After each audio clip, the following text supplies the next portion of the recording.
So guys, जैसा कि हमने पिछले एपिसोड में देखा कि फेंग जियो गॉड बनने के लिए लगातार आगे बढ़ रहा था। उसकी शक्ति गॉड से भी परे थी, इसीलिए वो पनिशमेंट किंग्स का भी खात्मा करते हुए आगे बढ़ रहा था। उसने फिफ्थ किंग को भी आसानी से खत्म कर दिया था और फिर एक साथ 3 किंग्स को भी आसानी से हरा दिया था। अब आखिर में लस्ट किंग सामने आ गई थी। फेंग जियो ने उसे मारने की कोशिश की थी और उसे पकड़ भी लिया था, लेकिन तभी लस्ट किंग ने अपनी लस्ट पावर से उसे एक इल्यूजन में फंसा दिया, जिससे फेंग जियो को अपने प्यार लिंग जुआन की याद आने लगी। अब हम देखते हैं कि फेंग जियो की बाहों में लिंग जुआन रो रही होती है और उससे कहती है, फेंग जियो, मुझे तुम्हारा कब से इंतजार था, लेकिन तुम वापस क्यों नहीं आए? क्या तुम्हें पता भी है कि तुम्हारे बिना मैंने कितने कष्ट सहे? फिर हमें उसके पास का सीन दिखाया जाता है। लिंग जुआन गर्भवती थी और बच्चे की माँ बनने वाली थी, फिर भी उसने अकेले ही अपने दिन बिताए। दिन ब दिन वो तुम्हारा इंतजार करती रही। उसने अपनी बेटी के जन्म तक तुम्हारा इंतजार किया और खुद ही उसे जन्म दिया, लेकिन उसकी बेटी बायू की बॉडी के अंदर डेमोनिक ब्लड था। वो फेंगजियो से कहती है, तुमने मुझसे झूठ क्यों बोला कि तुम इंसान हो? क्या तुमने मेरे बारे में जरा भी नहीं सोचा? जब लोगों को पता चला कि मेरी बेटी के अंदर डीमन का खून है तो सभी उसे मारने के लिए मेरे पीछे पड़ गए।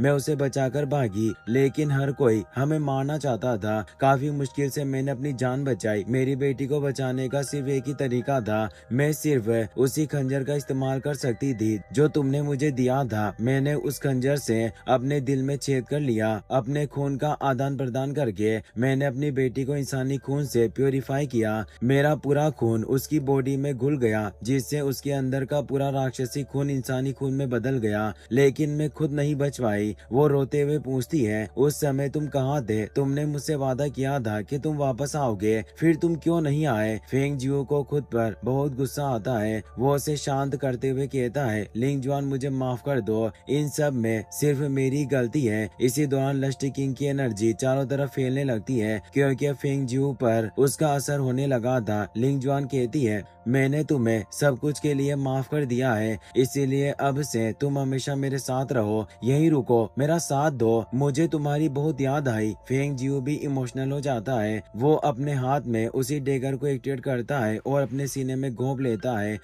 वो कहता है, मुझे माफ कर दो लिंग जुआन, मैं तुम्हारे साथ नहीं रह सकता और परलोक में भी मुझसे मत मिलना। फिर वो दोबारा अपने सीने पर वार करता है। लिंग जुआन को यकीन नहीं होता। फेंगजियो उसके आंसू पहुंचता है। इसी के साथ लस्ट किंग का इल्यूजन टूट जाता है। लस्ट किंग की आवाज आती है, तुमने अपने प्यार को दोबारा ठुकरा दिया, ये उसे फिर से मारने जैसा है। तुम इतने निर्दयी कैसे हो सकते हो? क्या तुम्हारे दिल में उसके लिए जरा भी प्यार नहीं था? फेंगजियो कहता है, लिंग जुआन के जाने के बाद 15,000 दिन तक हर दिन उसने मुझसे यही पूछा, क्या तुम मेरे साथ रहोगे? और हर बार मेरा जवाब एक ही रहा, मैं उसके साथ नहीं रह सकता। मैंने हमेशा उससे अपने सीने पर वार करवाया। मैं अपने दिल को चीरने के 15,000 गुना दर्द सहने को तैयार हूँ, लेकिन इस एम्परर का फैसला कभी नहीं बदलेगा। फिर वो लस्ट किंग की गर्दन पकड़ लेता है। पूरा इल्यूजन टूट जाता है। फेंगजियो गुस्से में कहता है, तुमने मेरी लिंग जुआन का इस्तेमाल करके इस सम्राट को चुनौती देने की हिम्मत कैसे की? क्या तुम्हें लगा तुम मुझे उलझा सकती हो? तुम खुद अपनी मौत को न्योता दे रही थी। और वो उसे जोर से जमीन पर पटक देता है। पूरा पनिशमेंट हॉल तेज एनर्जी से भर जाता है। लस्ट किंग गंभीर रूप से घायल हो जाती है। वो कहती है, मैंने तुम्हारे जैसा इंसान कभी नहीं देखा। तुम सातों पापों के दोषी हो। तुम्हारे अंदर अंतहीन अंधकार और बुराई है। तुम आखिर चाहते क्या हो? ये कहते हुए वो दम तोड़ देती है। फेंगजियो कहता है, गोडेस इस सम्राट को देवता बनने से रोकने की कोशिश कर रही थी, लेकिन अब ये सम्राट डिवाइन कोर प्राप्त करेगा जो दुनिया के सभी पापों से मिलकर बना होगा। फिर वो सातों किंग्स की डेड बॉडी से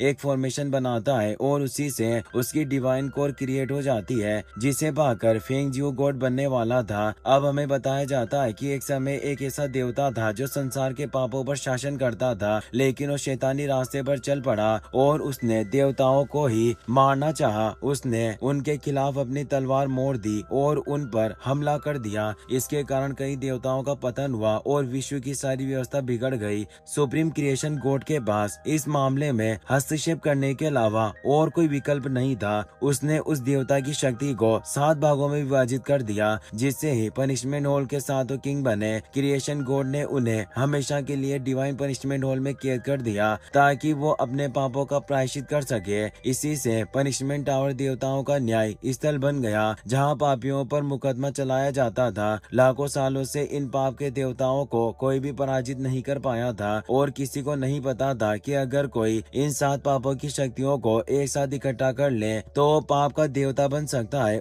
और ईश्वरत्व को प्राप्त कर सकता है। और फेंग जियो ने ये कर दिखाया था। उसने गॉड कोर को क्रिएट किया। अब वो सिन गॉड कोर पनिशमेंट टावर के ऊपर निकल आता है। चारों गॉडेस परेशान हो जाती है कि आखिर डीमन एम्परर फेंग जियो को सिन गॉड की विरासत प्राप्त करने का तरीका कैसे पता था। फेंग जियो उस गॉड कोर को पकड़ने के लिए तेजी से ऊपर की तरफ बढ़ता है। वो उसे पकड़ने ही वाला था, तभी चारों गॉडेस अपनी एनर्जी से तेज स्ट्राइक करके फेंग जियो पर हमला कर देती है और उसे रोक देती है। वो कहती है, ये पाप गॉड डिविनिटी भयानक पापों का बोझ ढोती है। एक बार जब ये दुनिया में उतरती है तो निश्चित रूप से भारी विपत्तियां आएगी। ये पूरी दुनिया को उलट पलट कर देगी। हम किसी भी कीमत पर पाप के देवता को दोबारा धरती पर उतरने नहीं दे सकते।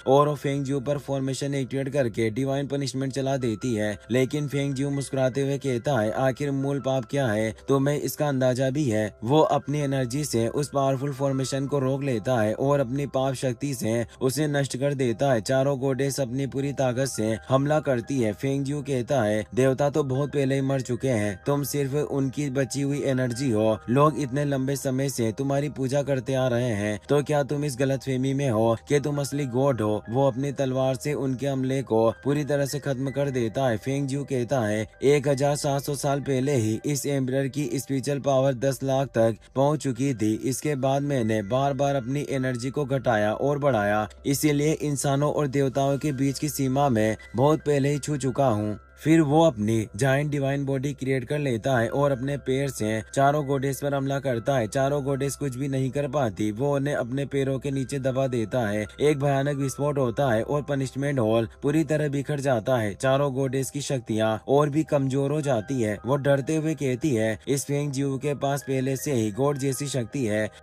फेंग जियो एक गॉडेस को पूरी तरह से खत्म कर देता है। फिर बाकी से कहता है, अगर तुमने मुझे रोकने की कोशिश की तो ये सम्राट हर देवता का संहार कर देगा। बिष्ट गॉडेस कहती है, भगवान का कर्तव्य भविष्य की रक्षा करना होता है, लेकिन तुम्हारे अंदर हमें दुनिया का कोई भविष्य नहीं दिखता। फेंग जियो कहता है, अगर ऐसा है तो तुम्हारा भी अब कोई अस्तित्व नहीं रहेगा। और वो एक पावरफुल स्लेश से उसे मिटा देता है। बिस्ट गॉडेस की रेमनेंट बॉडी भी बिखर जाती है। लाइट गॉडेस अपनी पूरी शक्ति से अपनी डिवाइन बॉडी एक्टिवेट करती है, लेकिन फेंग जियो एक ही फिंगर अटैक में उस जायंट बॉडी को भी नष्ट कर देता है। अब फेंग जियो गॉड कोर की तरफ आगे बढ़ता है। उसे गॉडेस की आवाजें सुनाई देती है, अगर तुम डिविनिटी प्राप्त भी कर लोगे तो भी ये व्यर्थ होगा। तुम्हारी डिविनिटी पापों पर बनी है। ये पहले ही अनंत कारावास की सील से जुड़ी हुई है। तुम यहाँ से कभी नहीं जा पाओगे, हमेशा के लिए यहीं फंस जाओगे, कभी होली डीमन कॉन्टिनेंट नहीं पहुँच पाओगे। लाइट गॉडेस अपनी बची हुई एनर्जी से फेंग जियो को लाइट सील में कैद कर देती है। तभी फेंग जियो को